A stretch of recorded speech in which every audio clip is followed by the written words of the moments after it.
welcome. Thank you so much, and congratulations on the recent election. Thank you. Thank you so much. Okay, well, let's please tell us a little bit about your background. Well, I was born in Portland. Went to school in the Seattle area. My family returned to this area. My father's family was in the Portland area. I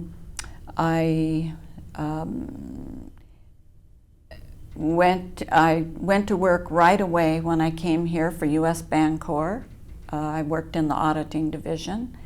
Made very good, steady progress in there because I understood what we were doing and why we were doing it, and I liked it and I thought it was interesting, and I made very good progress in that division. I was there for 13 years. I realized that not having a college degree at that point, I had on-the-job training, I had banking institute training, I had accelerated management training, but I realized that without a college degree, that my options were going to be limited. So we were waiting for a family, and then suddenly one came along. So that kind of changed my plans. I did not go back to work. I stayed home with the baby. And when he was about 18 months old, he went to preschool, and I took full-time courses at Clark College. I graduated with honors in what at the time was a degree in arts and sciences, a degree that's transferable to Portland State to finish 2 years. And my husband came to me at the end of that and said, at the end of Clark College, I want to start a business. Oh. So instead of those 2 years being completing education, we started a business. We did very well. We worked very hard. We raised our son. And in that interim, I started working in neighborhoods, and in addition to the other things I was doing, had an invitation from Royce Pollard to apply for the Planning Commission for the city, which I did, and got that position. And from there, I thought the council looked really interesting. And that was the time that Mike Wilson and Dan Tonkovich were there. I thought they were bright, they were innovative, they were interesting, they were exciting, and the neighborhoods all loved them. So, and they had just gone off, so I thought, you know, I'd like to go there and maybe add some of the vitality that they had. So I was there for 12 years, lost the election in 2012, and in 2013 I was sort of reinventing what I was going to do and when I was going to do it. And at that time my husband said, you know, it looks like there might be a conversion in the county commission. I think you should apply for that. I think you would be so good for the county to go over there. And that was really the first time that he urged me. Oh, really? He never discouraged it, but he actually urged me to do it. And that, I was really impressed with that. So I thought about it and decided to do it, and had the support from the citizens and the support from the community to be there.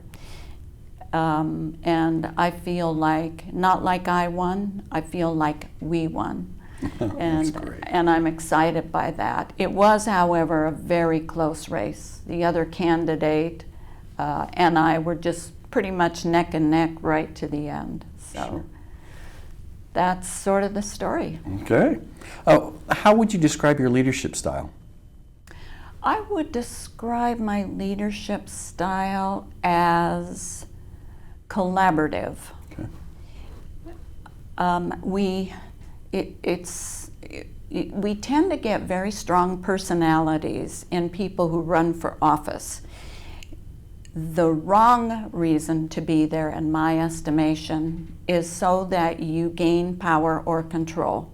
That's absolutely the wrong reason to run. It's the right reason, I think, is how can I serve the community? And it can't be for money, because there isn't enough. It has to be, how can I serve my community? And I consider it the same, although not likely as dangerous, as people who serve in the military or serve as firemen or serve as on the police force. It is a commitment to the community, and I believe in that.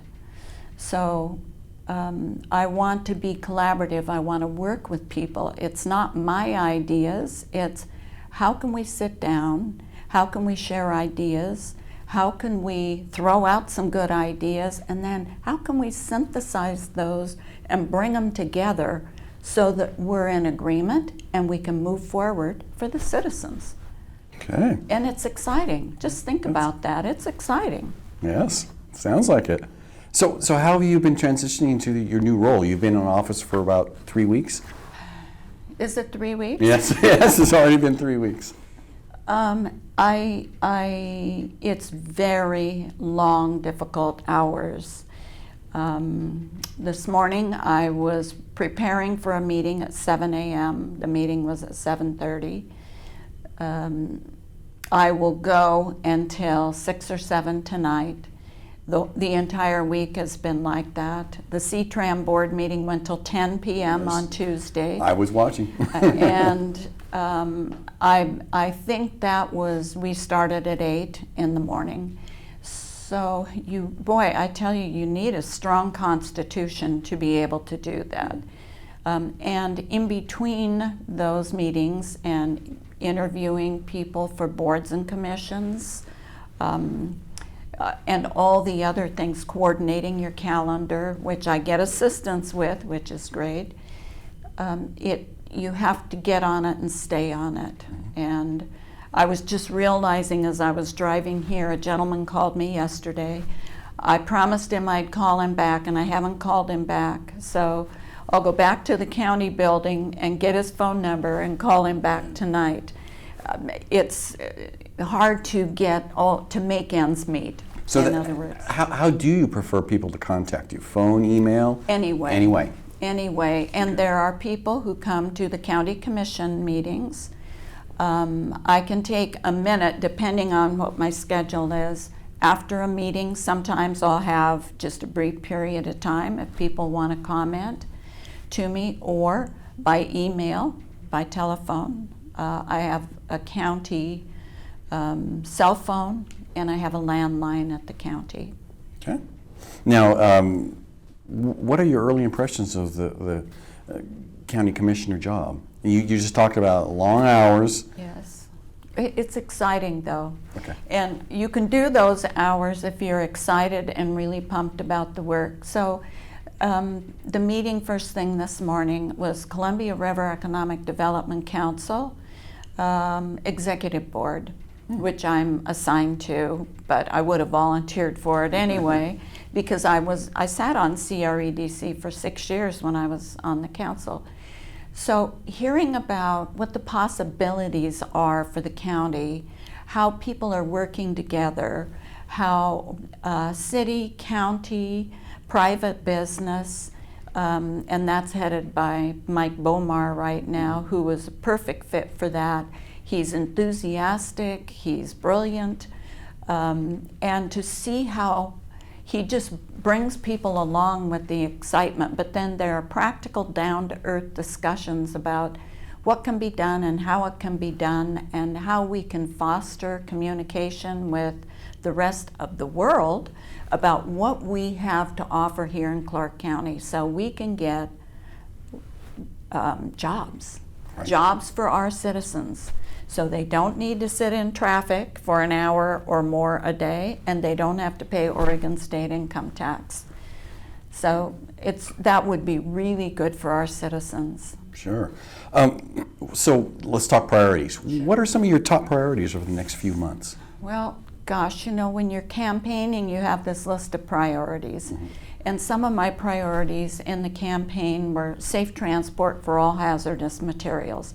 I'm already communicating with people, that's a pretty much vast system. And there are people at every level, and all kinds of issues and all kinds of actions that are in the process, and I'm excited to hear that.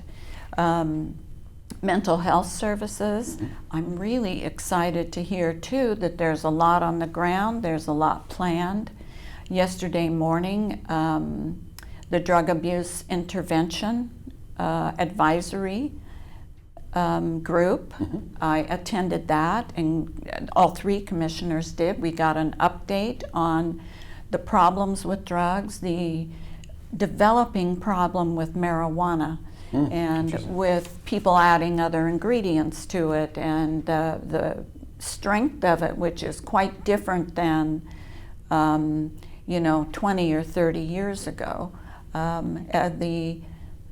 How do you maintain some rule over that? And I know that the Liquor Control Commission is charged with that responsibility, but they really do enlist, and they must, local law enforcement.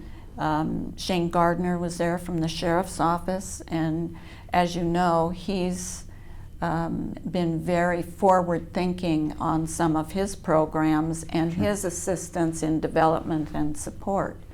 The drug take-back program and the value of that, keeping it out of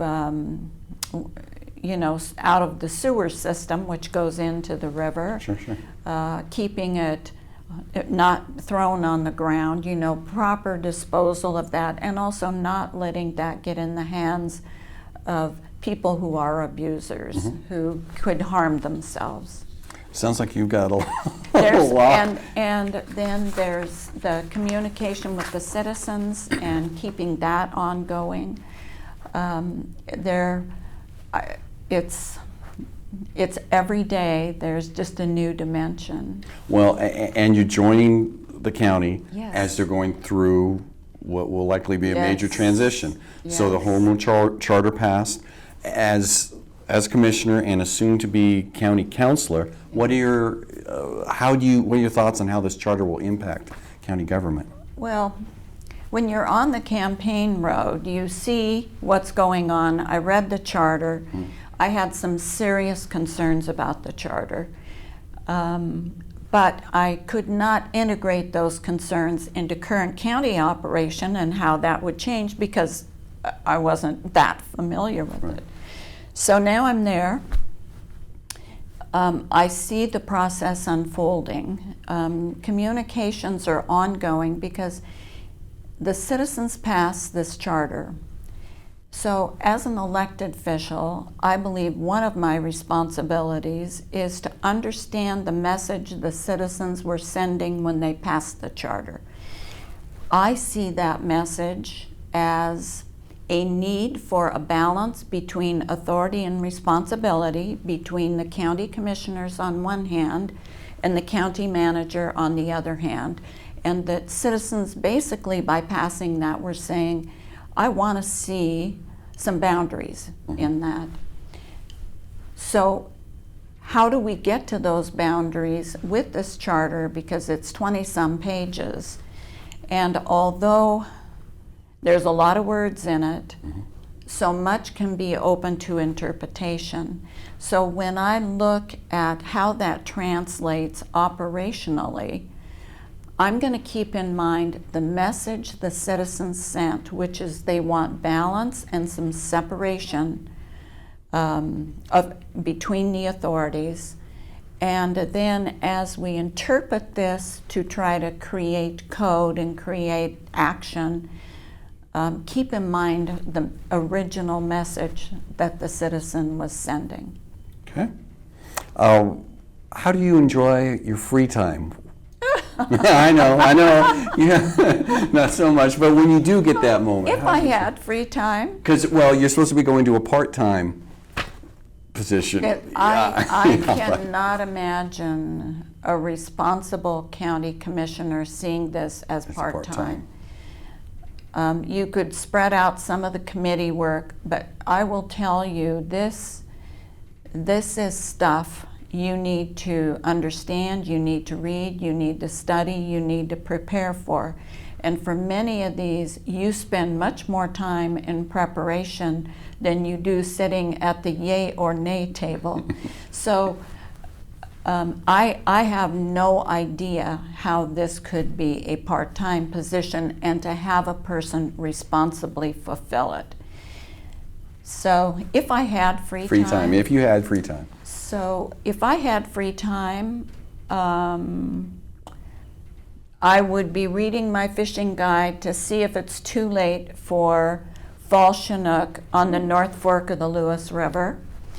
I would sign up for Vancouver Symphony Orchestra. I would get a season's pass. I would get my gardening caught up, at least the dead stuff pulled out. I would go haunt a couple Goodwills and look for some good secondhand bargains. Sounds like a good list. Is there any, and I'd walk. I'd go for a walk every day. Is there anything else you'd like to share with viewers? I don't think so. Okay. But I really appreciate the ability to come and talk to you, and I'm excited and I'm happy with what I'm doing. I'm going to work hard. I'm going to do a good job. And if I'm not, I want people to tell me courteously, but let me know. Okay, and we'll put up the information, but they can call 397-2232 for the Commissioner's office. And the website is clark.wa.gov, and they can get links to send you To each emails. commissioner. Yeah. Well, congratulations again. Thank you so much.